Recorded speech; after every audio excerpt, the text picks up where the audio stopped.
हम दिन रात मेहनत करके हमारा फ्यूचर सिक्योर करना चाहते हैं, लेकिन बात जब म्यूचुअल फंड की आती है, large cap, mid cap, small cap, हम सब कंफ्यूज हो जाते हैं क्या मतलब है इन सब का।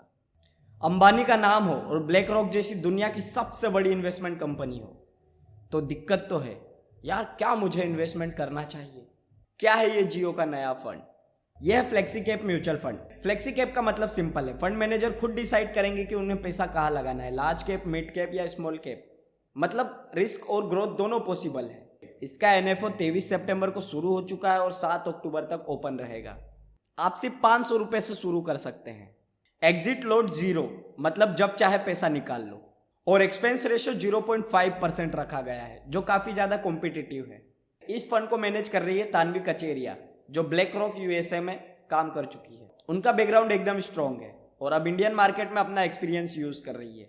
मतलब आपका फंड किसी बिगनर्स के हाथों में नहीं है, किसी प्रोफेशनल और एक्सपर्ट के हाथों में है।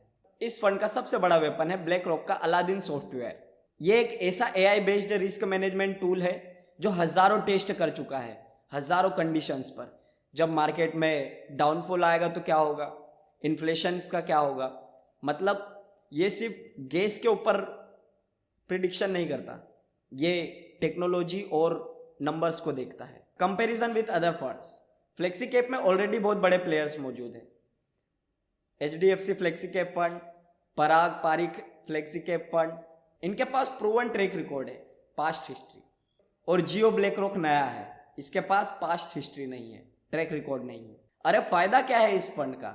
तो ये 500 रुपए से शुरू हो जाएगा। फ्लेक्सी कैप फ्लेक्सिबिलिटी देता है, फंड मैनेजर अपने हिसाब से, मार्केट कंडीशन के हिसाब से उनको इधर उधर शिफ्ट कर सकता है। और ब्लैक रॉक का टेक्नोलॉजी एज भी है। और रिस्क परफॉर्मेंस हिस्ट्री 0 है, क्योंकि ये नया फंड है। मार्केट डाउन हुआ तो इक्विटी पार्ट में लॉस होगा।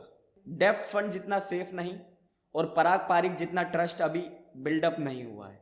तो ये फंड है किसके लिए? अगर तुम बिगनर हो और तुम रिस्क ले सकते हो, रिस्क लेना चाहते हो, तो तुम इस फंड में इन्वेस्ट कर सकते हो। लेकिन वहीं अगर तुम्हें सेफ खेलना है तो तुम इंडेक्स फंड या डेप्थ फंड की तरफ जा सकते हो। पर अगर तुम्हें जियो पर भरोसा है और ब्लैक रॉक जैसी ग्लोबल कंपनीज पर, इन्वेस्टर्स पर ट्रस्ट है, तो तुम इसके साथ जा सकते हो। इन्वेस्टमेंट कभी भी गारंटीड नहीं होती, लेकिन हमारा एक स्टेप हमारा फ्यूचर की ग्रोथ डिसाइड कर सकता है। तो क्या तुम ये स्टेप लेना चाहोगे? क्या तुम इन्वेस्ट करोगे Jio BlackRock flexi cap fund में, या फिर तुम वेट करोगे इसका थोड़ा ट्रैक रिकॉर्ड आने का? कमेंट में ज़रूर बताना और प्रोजेक्ट निखिल को सब्सक्राइब कर लो।